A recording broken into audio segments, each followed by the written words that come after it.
Hello and welcome to Byju's IAS. Let's get started and look into our daily quiz. Let's look into the first question. Which of the following countries are in Financial Action Task Force blacklist? Iran, North Korea, Somalia, Syria, Yemen. The answer to this is 1 and 2 only. Why have we taken this practice question? Because of the reference in this article.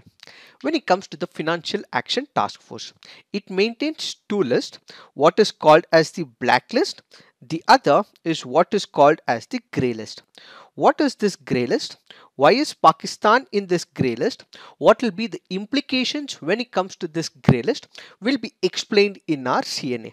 But what is our discussion today?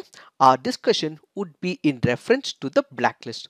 First, let us understand the basic difference between the blacklist and the grey list. What is this grey list country? Let's say for example, there is one of the country. In this particular country, there is excessive money laundering issues, terror financing issues, but these countries have made an attempt to bring about reforms. But the reforms that have taken place are not meeting the international standards set by the Financial Action Task Force. Such countries will be present in the grey list. Then we have what is called as the blacklist. What is this blacklist? This is officially called as the call for action list. What is this call for action? This means that there are some countries where there are increasing cases of money laundering, terror financing, but they are not meeting the international standards. They are not complying by the obligations. They do not want to bring about reforms. In the case of grey list, they are bringing reforms, but they are not meeting the standards. But in the blacklist, these countries are not even bringing the reforms as set by the international standards. So which are the countries that are present in it? The two countries that we currently have is one Iran, the other is North Korea. So we have these two countries which are currently part of this blacklist, which means officially it is called as call for action by the Financial Action Task Force. The minute a particular country is in this blacklist, it means they have to improvise on their regulatory regimes and establish a global standard and norms as established by the Financial Action Task Force. But with respect to the Pakistan being in the grey list, this will be explained in our CNA. Now let's look into the next question. Consider the following statements about additional judges. The governor can appoint duly qualified persons as additional judges of a high court for a period not exceeding 2 years. The additional judge cannot hold office after attaining the age of 65 years. Which of the above statements are correct? The answer to this is none. Why? When we look into the first statement, it is not the governor who can appoint the duly qualified persons, but instead it is the President of India who would be able to appoint. When you look into the second statement, the additional judge cannot hold office after attaining the age of 62 years and it is not 65 years. When is this additional judge appointed? Let's say there is one of the high courts where there is increasing cases of business that is taking place, but they do not have enough number of judges. Or let's assume in a particular high court, there are files of cases that are piled up in that particular high court. So what is happening? We are not able to meet the timeline. It ultimately means justice delayed is justice denied. In order to ensure that these piled up number of cases decreases over a period of time, a person who is qualified enough to become the judge of a high court can be appointed by the president to this particular job role. One, to reduce the number of cases and to reduce the pendency in that particular high court. Where is it given? It is present in Article 224 of the Indian Constitution. So do remember, such a person cannot be appointed exceeding 2 years in that particular role. So the maximum period that that particular person can be appointed as an additional judge is only for a period of 2 years. And such a person who is appointed as an additional judge cannot remain in this particular position after 62 years. Why have we taken this practice question? Because of the reference in the PIB article. Now let's look into the next practice question. Consider the following statements with respect to Compensatory Afforestation Fund. National Compensatory Afforestation Fund is established under the Public Account of India As per the rules, 90% of the CAF money is to be given to the states while 10% is to be retained by the center. Which of the above statements are correct? The answer to this is both. Why have we taken this practice question? Because of the reference in the PIB article. What is this compensatory afforestation fund? As the very name denotes, there are three words: compensatory, afforestation, fund. Let us understand what is the objective of this particular fund. There is a particular developmental project that is taking place in a forest area. Ideally, it should not happen, but there is also a need for the developmental activity. So what are we doing? We are ensuring that there is development that is taking place in the forest area. So what happens? There is felling of the trees that take place in this particular area. So there is one of the companies which is engaging in an activity which is developmental in nature, which is diversion of the forest land to a non-forest activity, which means there is felling of the trees that is taking place. So the company which is doing this particular project, mandating this particular project, will have to ensure that a certain fund is provided as part of compensation. Compensation for what? Because they are using a forest land for the non-forest activities. It might be mining, it might be infrastructural project, or it might be a railway project going through the forest. Since they are destroying the forest habitat, they are compensating with a fund where this particular fund will be used for afforestation in some other region. So the money that is being compensated by this particular company will be used by the central government, will be used by the state governments for what? For planting trees in some other area. So the amount of loss that we have seen in the forest area will be compensated by planting more trees in some other area. That is what is this compensatory afforestation fund. The CAF Act was passed by the center in 2016 and the related rules were notified in 2018. As per these rules, 90% of the CAF money is to be given to the states while 10% is to be retained by the center. Why is this? That is because it is the state and its forest land which are being lost, and as a result these forest lands used to suck up the entire carbon present in that particular region. Since the trees are lost, it is the state that is suffering. As a result, majority of the money is given to the state governments. The money that is collected can be used for the treatment of catchment areas, assistant natural generation, forest management, wildlife protection and management, reallocation of villages from protected areas, managing human wildlife conflict, training and awareness generation, supply of wood saving devices and allied activities. So the money raised through this particular process can be used for all these job roles. It is this that we have to understand in reference to the CAMCA funds. Now let's look into the next practice question.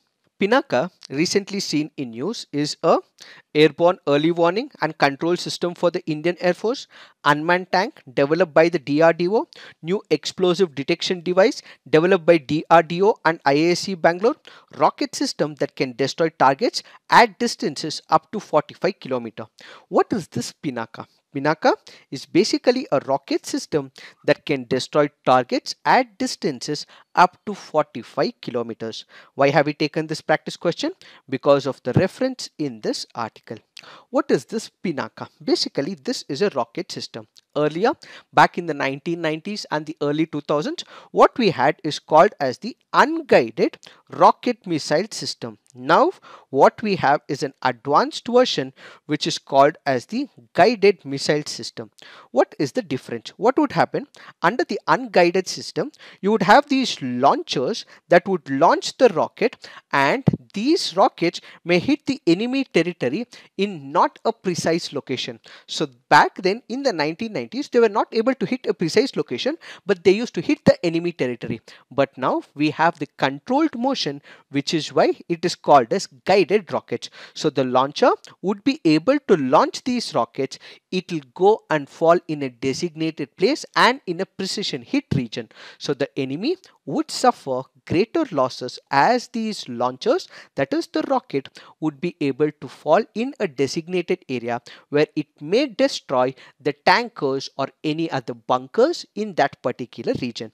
Who has developed this particular project? It was developed by Pune based Armament Research and Developmental Establishment and High Energy Materials Research Laboratory with manufacturing support from Economic Explosives Limited, Nagpur.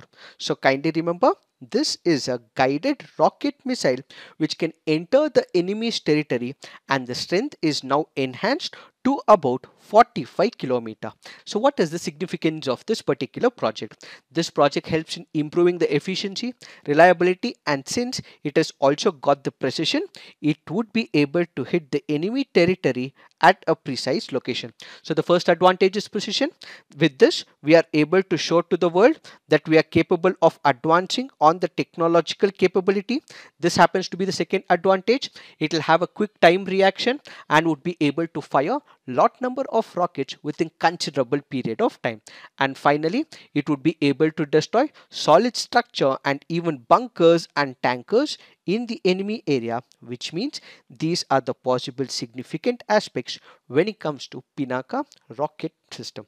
It is this that we have to understand in reference to this practice question. Now let's look into the next practice question. The Multidimensional Poverty Index, developed by Oxford Poverty and Human Development Initiative with UNDP support, covers which of the following? Deprivation of education, health, assets and services at household level, purchasing power parity at national level, extent of budget deficit and GDP growth rate at national level. Select the correct answer using the codes given below. The answer to this is one only. Why?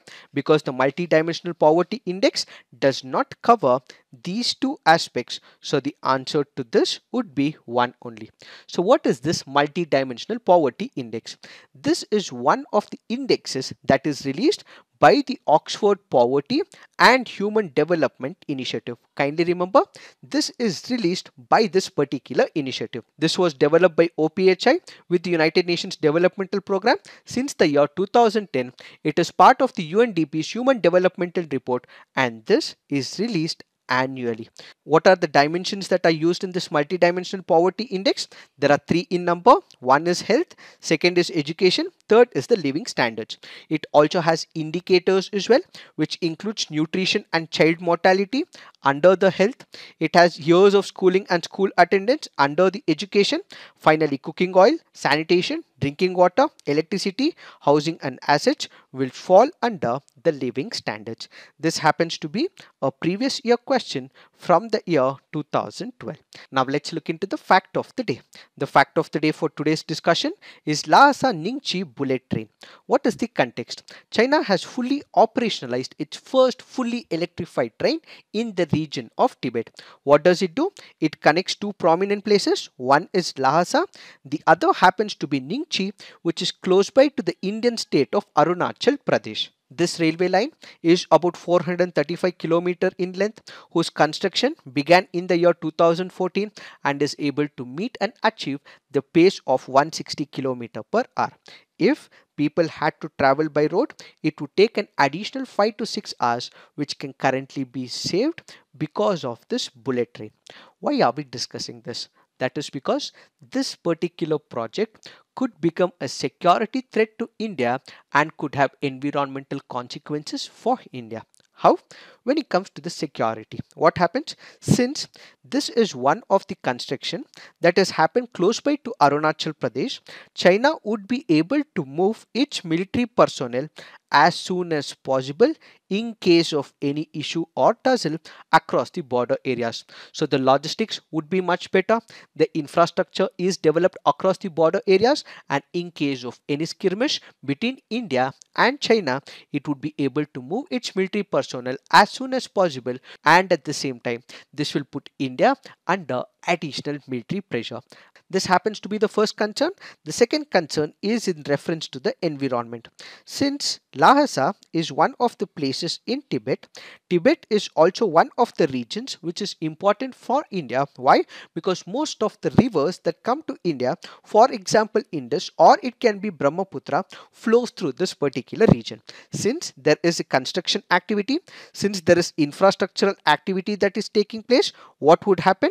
There might be large number of laborers, technicians, engineers who come up to this particular place. As they engage in the infrastructural activity, this may also raise the temperature in this particular region. If temperature is raised, what it will happen? It will retreat the Tibet glaciers as well. As there is retreation of these Tibet glaciers, it ultimately means that there would be less flow of water to India. Added to this, there is construction of dams that are also taking place in China. All this means that there will be too much of water that could be supplied by China, or there will be minimal amount of water which may flow into India, and this can be a problem for India. This can be a problem to the Indus River water, and ultimately because of China's infrastructural developmental problems which is being constructed in environmentally sensitive zone. These are the two major concerns with respect to this particular project. So this is it for today. Thank you for watching. All the best.